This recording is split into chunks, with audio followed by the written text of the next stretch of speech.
Welcome back. Well, this morning, the tragic facts. The tragic facts. The tragic facts. Across the United States, more than 77,000 new coronavirus cases reported just yesterday. That accounts for 31% of new cases around the world. It's also more than triple the daily total from just a month ago. Truth is the new hate speech. Truth is treason in the empire of lies. And truth is the first casualty in any war. So in the spirit of trashing the truth, let's rearrange some definitions and case numbers for the you-know-what. And stay tuned, because this is a jaw-dropper. The tragic facts.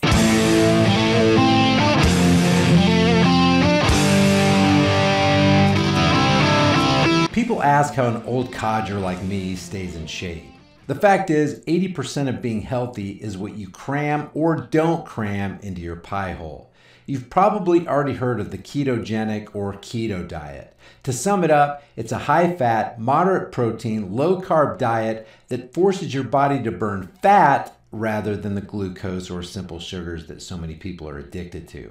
The bottom line is, this kind of diet works. And I use Keto Elevate because it's specifically designed to help quickly and efficiently raise your ketone levels so you can reap the major benefits of the keto diet lifestyle. And guys, this isn't just an ad. This stuff really works. Use my link in the description, ketowithflix.com, and get 51% off while supplies last. Corporate media and social media platforms want to make sure that all of us YouTubers let you know that you can absolutely 100% trust this number that regularly makes its appearance on virtually every mainstream media broadcast. If you question the validity of these numbers, they want you to know that you are the enemy of public health, and you're the reason we can't open up the economy sooner. It's your fault. So the Silicon Valley gatekeepers of knowledge want you to know that you better trust the Johns Hopkins University number, you better trust the information coming out of Gil Bates, and you better trust the information mainstream media is careful to air on every one of their 24/7 news cycles. If you don't trust them, then your voice will be eliminated. So we'll just go ahead and use other voices. This is the Commissioner's Court meeting in Collin County, Texas, dated May 18th, 2020. What's being recorded here is the same kind of health department guidance that's happening all across the nation with regard to these case numbers. And I just want YouTube to know these aren't my words, these are the words of the health department officials. At this time, I would like to have a conversation under the same header of COVID-19 update. We'd like to have a conversation and a presentation on the Department of State Health Services case definitions. The state of Texas, DSHS, has informed public health departments that they have adopted a revised definition for COVID-19 probable cases. And so we've invited our health department staff to come and give a presentation today and inform the court and the public about this new definition. Aisha, how are you? Good, how are you? Thanks for joining us. Yeah, no problem. Again, my name is Aisha. I am with the epidemiology department with Healthcare Services. So this is a brief explanation on the changes that have been made to the COVID-19 case definition.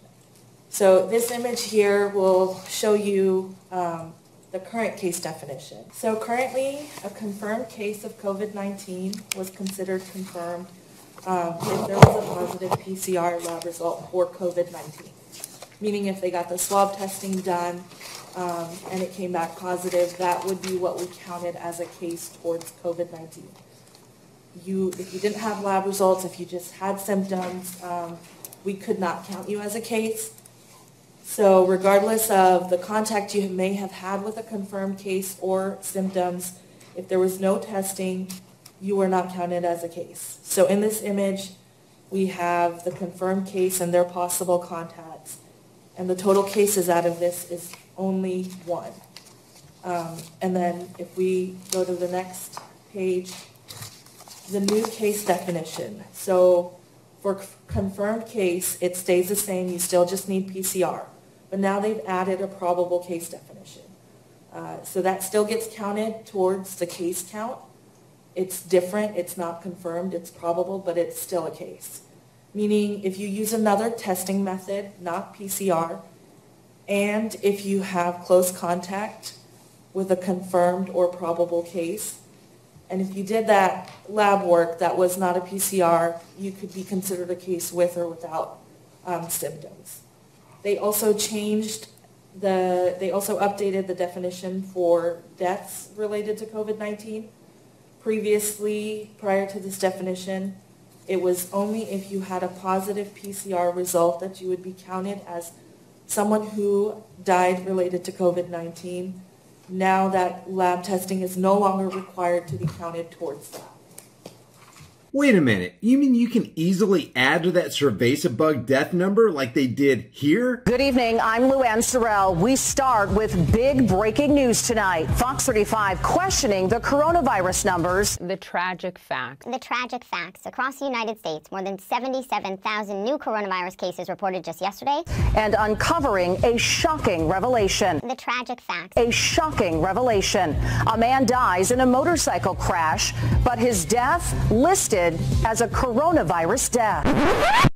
A man dies in a motorcycle crash, but his death listed as a coronavirus death. Across the United States, more than 77,000 new coronavirus cases reported just yesterday. Fox 35 News investigating. We dug through the data, and then we asked the questions. Fox 35's Danielle Lama joins us live from Orange County tonight. Danielle, how are officials explaining this? Well, Charles, they really haven't given us much of an explanation at this point. The way we found out is I was asking the county health officer about 2 coronavirus deaths involving people in their 20s and whether they had any underlying conditions. Then one of his answers surprised us. The first one didn't have any. He died in a motorcycle accident. New questions tonight about the accuracy of the state's coronavirus death numbers. Orange County Health Officer Dr. Raul Pino telling us one person reported to have died from COVID was killed in a motorcycle accident. So was it removed from the data? I don't think so. I have to double check. We were arguing. We were discussing and trying to argue with the state. Not because of the numbers. I mean, it's 100. It's not make any difference if it's 99. Yeah. But the validity that the fact that the individual didn't die from COVID-19, died in a crash. But you can actually argue that it could have been the COVID-19 that caused him to crash. So I don't know the conclusion of that one. We looked into it, and there are still 2 people in their 20s on Orange County's data list for COVID deaths. So is this a contradiction to how the state says it's counting deaths? The Florida Department of Health sending Fox 35 a statement saying a COVID death is determined if COVID-19 is listed as the immediate or underlying cause of death or listed as one of the significant conditions contributing to death, or if there's a confirmed COVID-19 infection from a lab test and the cause of death doesn't meet exclusion criteria like trauma, suicide, homicide, overdose, motor vehicle accident, etc. The only thing that I could say to people is that the data that I'm providing you with is the data that we consume from the state, and we are offering you the best data that we have.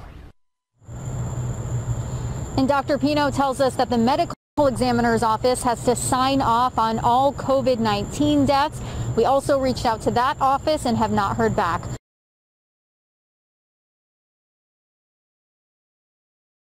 So that's just the language for the definition, and this next slide, the new probable case definition. So can I just ask a quick question? So back on the previous page, the new probable case definition with FDA-approved positive lab with or without symptoms, do you also have to have the positive lab along with close contact, or is the close contact with confirmed or probable cases a separate identifying thing? So I'll explain this further. Okay, sorry. Yeah, okay. No. It's just an overview, gets kind of confusing. So this is the different options that we have for probable case definition. So if you do the FDA-approved testing, which right now is serology, looking for antibodies, IgG, IgM, you have to have the clinical criteria. And if you don't have that, and then you have the EpiLink, then you could still be counted as a case. So if we look at the yellow box here, that's the approved testing, right? If yellow, you have the test, and then you have any of the blue, you're a probable case. If you're yellow and you have any other close contact, which doesn't mean you're sick, you're a probable case. And then if you don't do any of that lab work and then you get sick and you were a contact of a case, you are then counted as a probable case. So the clinical criteria that they have defined is at least 2 symptoms of fever, subjective or measured, chills, rigors, myalgia, headache, sore throat, new smell and taste disorders, 2 of those, or 1 of cough, shortness of breath, difficulty breathing, or evidence of pneumonia without an alternative diagnosis and severe respiratory distress. So there's many ors and then there's many ands.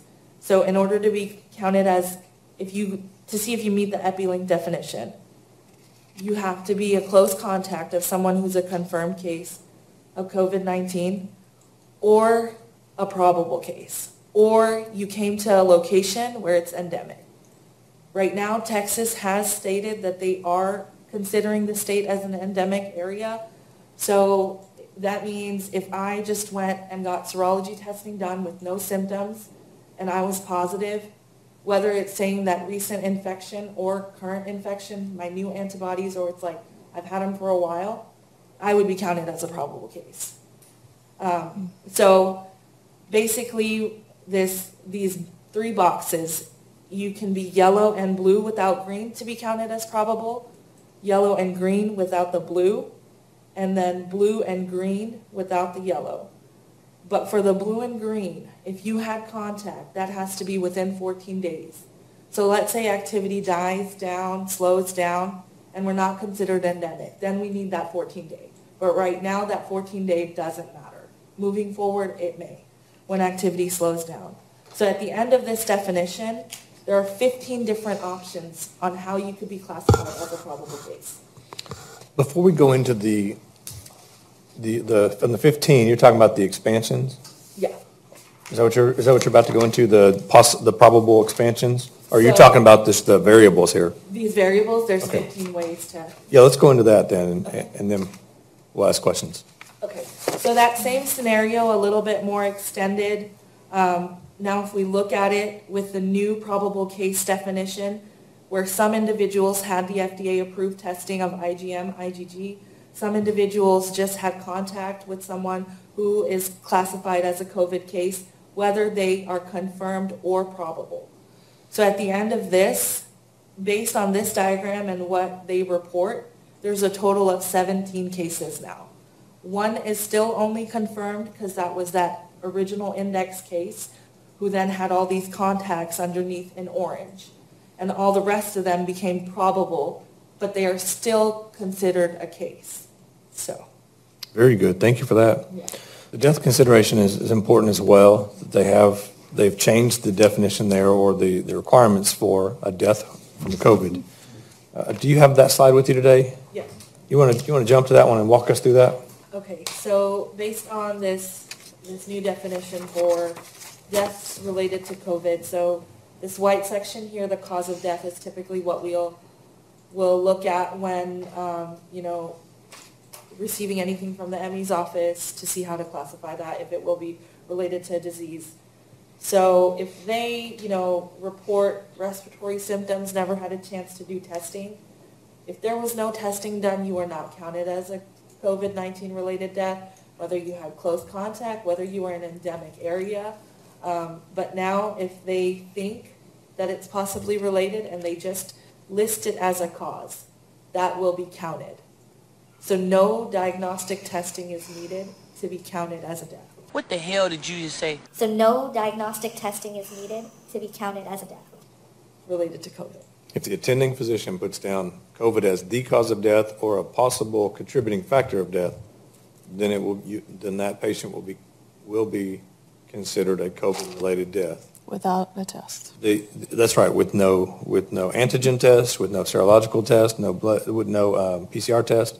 And it doesn't matter how they arrange these cause of deaths. Like in this example, it's listed at the 3rd level. So it doesn't have to be 1st, 2nd, 3rd. They had so many underlying conditions. If it's listed, then they will count it. Well, this morning, the tragic facts. The tragic facts. The tragic facts. If you guys enjoy this content and you want to support this channel, one of the best ways you can support me is free. Just like this video and share it with everybody you know everywhere you can on social media. It's the only way I can overcome the YouTube censorship algorithms and the mainstream propaganda machine. If you want to support me further, the links are in the description. I'll see you guys in the next heavily censored, shadow banned, and now 100% demonetized video. Okay, before you go anywhere, a lot of people have asked me if they can get a shirt from the store with the design on the back. Let me show you real quick what you can do within the store as far as self-editing your own design that you can put on any shirt, hoodie, mug, phone case, whatever. Pick out any design from the store, then select any item. And guys, there are hundreds of items to choose from. Hats, beanies, bags, buttons, men's items, women's items, stuff for kids, and even pets. I'll just select this shirt right here. You can change the item color to whatever you want. Hit this little pencil editing tool right here and then click on Customize. You can enlarge, shrink, or reposition the design on any item. You can also click over here to the left on Designs and add any design you want. Matter of fact, you can put as many designs as you want on the front or on the back of the shirt. Or you can click on Text and add some customized lettering.